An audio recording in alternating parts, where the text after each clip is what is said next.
வணக்கம், நான் உங்கள் Shabtina. Welcome back to Shabtina's kitchen. நம்ம சேனல் இன்றைக்கி சூப்பராக அதிரசம் எப்படி பண்ணுறது பார்க்க போகிறோம். அதிரசனாவே எல்லோரும் சொல்கிற விஷயம் அந்த வெள்ளைப்பாவு கரெக்டாக எடுக்க தெரியாது. ஸோ இன்றைக்கி இந்த வெள்ளைப்பாவு எப்படி கரெக்டாக எடுக்கிறதுன்னு சொல்லி கொடுத்துருக்கோம் ஈஸியான மெத்தடில். அது மட்டும் இல்லாமல் இந்த அதிரசம் அந்த அளவு ரொம்ப முக்கியம். அது அரிசி வெல்லம் அதிகமானாலும் உங்களுக்கு தூள் தூள் ஆகிடும். அதே டைமில் அரிசி அதிகமானாலும் உடைய ஆரம்பிக்கும். இந்த மாதிரி பல விஷயங்கள் இருக்குது. அது மட்டும் இல்லாமல் ஆயில் கரெக்டாக சூடு இல்லாமல் போட்டிங்கன்னா உங்களுக்கு கண்டிப்பாக உடைய ஆரம்பிக்கும், தூள் தூள் ஆகிடும். ஸோ இது மாதிரி தெளிவான விஷயங்கள்லாம் இன்றைக்கி நம்ம செய்முறையில் கொடுத்துருக்கோம். கண்டிப்பாக வீட்டில் ட்ரை பண்ணி பாருங்கள். இப்போ ப்ரிப்பரேஷன் தேவையான பொருட்கள் பார்த்தலாமா? அதிரசத்துக்கு தேவையான பொருட்கள்: பச்சரிசி 1/2 கிலோ, வெல்லம் 320 கிராம், சுக்கு பவுடர் 1 டீஸ்பூன், எண்ணெய் ஃப்ரை பண்ணுறதுக்கு தேவையான அளவு, ஏலக்காய் பவுடர் 1/2 டீஸ்பூன். இதாங்க இந்த ப்ரிப்பரேஷன் தேவையான பொருட்கள். இப்போ நம்மக்கிட்ட இருக்க பச்சரிசியை நல்லா ஊற வச்சுருக்கேன். 3-4 மணி நேரம் அந்த டைம் அளவுக்கு நல்லா ஊற வச்சுருங்க. ஊற வச்ச பிறகு சின்ன ஒரு காட்டன் கிளாத் போட்டு நல்லா ட்ரை பண்ணுங்கள். அதாவது நல்லா ட்ரைனா ரொம்ப ட்ரை ஆகக்கூடாது. அந்த ஈரப்பதத்தோடு எடுத்து அரைச்சிடணும். இந்த அரைக்கிறதுனா நீங்கள் மாவு மிஷின்லேயும் அரைக்கலாம், வீட்லேயும் அரைக்கலாம். ஆனால் என்னோடய சஜஷன் 1/2 கிலோ 1 கிலோ நீங்கள் பண்ணும்போது வீட்டில் இருக்க மிக்சிலேயே அரைச்சிருங்க. ஏன் கேட்டினா, நீங்கள் மாவு மிஷினுக்கு நீங்கள் 1/2 கிலோ 1 கிலோ எடுத்துகிட்டு போயிட்டு அரைச்சிட்டு வரதுக்குள்ளே ட்ரை ஆகிடுச்சுன்னா உங்களுக்கு அந்த வெள்ளைப்பாவில் போட்டு மிக்ஸ் பண்ணி அதிரசம் சுட முடியாது. அதனால தான் உங்களுக்கு தெளிவாக சொல்கிறேன். வீட்டில் கொஞ்சம் ஈரப்பதத்தோடு எடுத்து நீங்கள் அரைச்சிருங்க. அரைச்சினா உங்களுக்கு நல்லா சூப்பராக வரும். திருப்பியும் சொல்கிறேன், அந்த அரிசி ட்ரையாக இருக்கக்கூடாது. கொஞ்சம் ஈரப்பதத்தோடு எடுத்து நம்ம அரைக்க போகிறோம். இப்போ பாருங்கள், கையில் தொடும்போது அந்த ஈரமாக இருக்குல்ல, நல்ல ஒரு எக்ஸாம்பிளுக்கு ஒரு கையை நல்லா தொடச்சிருங்க. தொடச்சிட்டு அந்த அரிசியில் கையில் வச்சுக்கலாம், ஒட்டணும். அந்த பக்குவத்துக்கு நீங்கள் இந்த மாதிரி அரிசியை எடுத்துருங்க. அது மட்டும் இல்லை, அந்த அரிசி ரொம்ப ரொம்ப இம்பார்ட்டன்ட். நல்ல அரிசியை வாங்கி யூஸ் பண்ணுங்கள். எக்ஸாம்பிளுக்கு ரேஷன் கடை அரிசியை சில பேர் ஊற வச்சு போனாங்க, சம்டைம் வராது. ஏன் கேட்டினா அது நிறைய அழுக்கெலாம் இருக்கும். அதனால சொல்கிறேன், நல்ல பச்சை அரிசி எடுத்து ஊற வச்சு பண்ணிங்கன்னா சூப்பராக இருக்கும். இப்போ மாவு அரைச்சாச்சு. அரைச்சி முடித்த பிறகு இது மாதிரி ஜல்லடை வச்சு நல்லா ஜலிச்சு எடுத்துடலாம். இந்த மாதிரி நல்லா ஜலிச்சு எடுத்து முடித்த பிறகு அந்த ஜல்லடையில் கொஞ்சம் லைட்டாக அந்த ரவையாக இருக்கும் பார்த்தீங்களா, அதை எடுத்து நீங்கள் ஓரமாக வச்சுருங்க. இதில் மிக்ஸ் பண்ணக்கூடாது. அரைச்சி ஜலிச்சு ரெடி பண்ணி வச்சுருக்கோம். இந்த மாவு கையில் எடுத்திங்கன்னா அந்த ஈரப்பதம் அப்படியே தெரியணும். அதனால தான் உங்களுக்கு கையில் எடுத்து ப்ரெஸ் பண்ணி காமிக்கிறேன். அதுக்கு பிறகு ஒரு சின்ன காட்டன் கிளாத்தோ அதுக்கப்புறம் ஒரு மூடியை போட்டு மூடி வச்சுன்னா உங்களுக்கு ட்ரை ஆகாது. இந்த அதிரசம் நீங்கள் வீட்டில் செய்யும்போது எந்த ஒரு வேலையும் நீங்கள் செய்ய வேண்டாம். ஃபஸ்ட்டு நீங்கள் அரிசி மாவு அரைச்சிட்டு அதுக்கப்புறம் வெல்லம் பாவு எடுத்து உடனே மிக்ஸ் பண்ணினா உங்களுக்கு கரெக்டாக வரும். ஏன்னா இந்த ஒரு வேலை செய்யும் போது இன்னொரு வேலை செஞ்சிங்கன்னா உங்களுக்கு அரிசி மாவு ட்ரை ஆகிடும், பாவு கரெக்டாக வராது. இதுக்கப்புறம் நம்மக்கிட்ட இருக்க இந்த வெல்லத்தை இப்போ கொஞ்சம் லைட்டாக தண்ணி ஆட் பண்ணுறேன். எதுக்காக தண்ணி ஆட் பண்ணேன்னா, கொஞ்சம் லைட்டாக அந்த வெள்ளத்தில் மண் இருக்குள்ள அதை ஸ்டெயின் பண்ணணும். அதாவது கொஞ்சம் லைட்டாக ஒரு கொதி வர டைமில் மெல்ட் ஆகும். மெல்ட் ஆகிற டைமில் இந்த மாதிரி மண் எடுத்துகிட்டு அதுக்கப்புறம் பாவு காச போகிறோம்.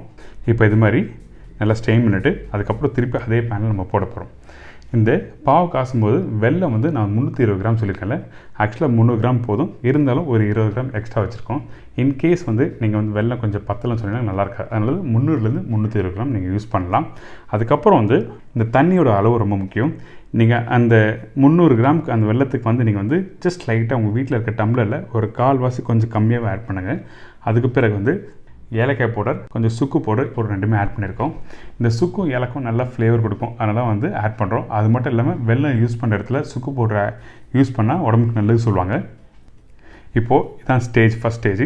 லைட்டாக அந்த பொங்கி வர ஸ்டேஜில் எடுத்திங்கன்னா உங்களுக்கு தண்ணியாக இருக்க மாதிரி இருக்கும். குக் பண்ண உங்களுக்கு கொஞ்சம் லைட்டாக திக் ஆகும்.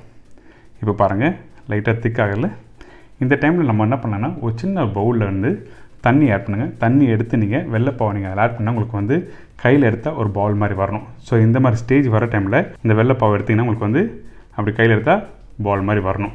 அதாவது ரொம்ப பால் மாதிரி கூடாது, லைட்டாக நீங்கள் அப்படி உருட்டுறதுக்கு ஒரு செகண்ட் ஆகணும். இந்த மாதிரி நல்லா அப்படி வரணும். வர டைமில் நீங்கள் அடுப்பு ஆஃப் பண்ணிடலாம். அடுப்பு ஆஃப் பண்ணிவிட்டு அதுக்கப்புறம் அரிசி மாவு இது மாதிரி போட்டு நல்லா மிக்ஸ் பண்ணணும்.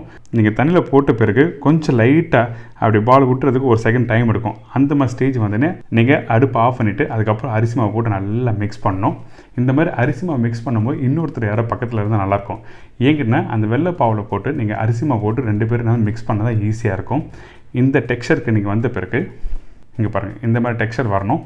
அரிசி கம்மியாக இருந்தாலும் வெல்லம் அதிகமானால் உங்களுக்கு கண்டிப்பாக என்ன வேணால் உங்களுக்கு அந்த அதிரசம் நீங்கள் ஃப்ரை பண்ணும்போது பொரியாகிடும். அதாவது உடஞ்சி தூள் தூளாக போயிடும்.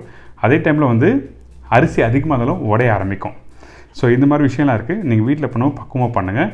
இதுக்கு பிறகு இப்போ அந்த அரிசி மாவு வெள்ளைப்பாவெல்லாம் மிக்ஸ் பண்ணி ரெடி ஆகிடுச்சு அதிரசத்துக்கு.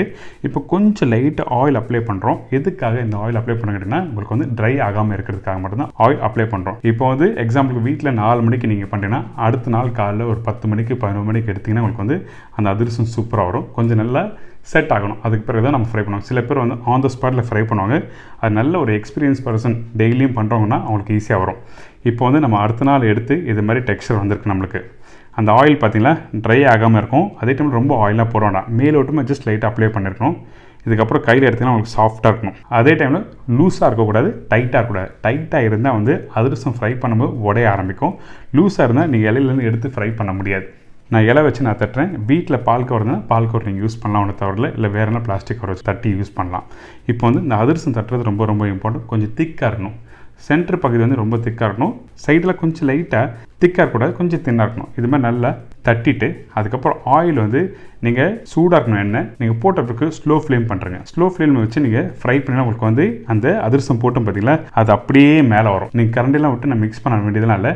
அப்படி மேலே வந்த பிறகு நீங்கள் திருப்பியும் டர்ன் பண்ணி குக் பண்ணணும். அது மட்டும் இல்லை, ஒரு குக்கிங் மெத்தட் சொல்கிறேன். இந்த ஆயிலை ஃப்ரை பண்ணும்போது அந்த பபுள்ஸ் வருதில்ல, அந்த பபுள்ஸ் வந்து வேகிற அளவுக்கு நல்லா பபுள்ஸ் வரும். வெந்த பிறகு பபுள்ஸ் கம்மியாகிடும். ஸோ அந்த டைமில் இந்த மாதிரி ஜல்லிக்கண்டை போட்டு நீங்கள் எடுத்திங்கன்னா உங்களுக்கு வந்து ரெடி. பார்த்தீங்களா, இப்போ அதிரசம் ரெடி ஆகிடுச்சு. இப்போ இன்னொரு ஜல்லிக்கண்டை எடுத்து மேலே ப்ரெஸ் பண்ணுறேன். ப்ரெஸ் பண்ணும்போது ஸ்டார்டிங் நீங்கள் எடுத்த உடனே நல்லா அழுத்தி ப்ரெஸ் பண்ண வேண்டாம். கொஞ்சம் மெதுவாக ப்ரெஸ் பண்ணுங்கள். அதுக்கப்புறம் சைடெல்லாம் ப்ரெஸ் பண்ணினா உங்களுக்கு கரெக்டாக வரும். எதுக்காக நான் சொல்லுங்கன்னா, நீங்கள் அழுத்தி ப்ரெஸ் பண்ணால் அந்த மேலே லேயர் மாதிரி வரும் பார்த்தீங்கன்னா, சம்டைம் பிரிஞ்சு வந்துடும். அதனால் கொஞ்சம் ஸ்லோவாக நீங்கள் இப்படி ப்ரெஸ் பண்ணுங்கள். அப்புறம் டர்ன் பண்ணி நல்லா ப்ரெஸ் பண்ணணும்.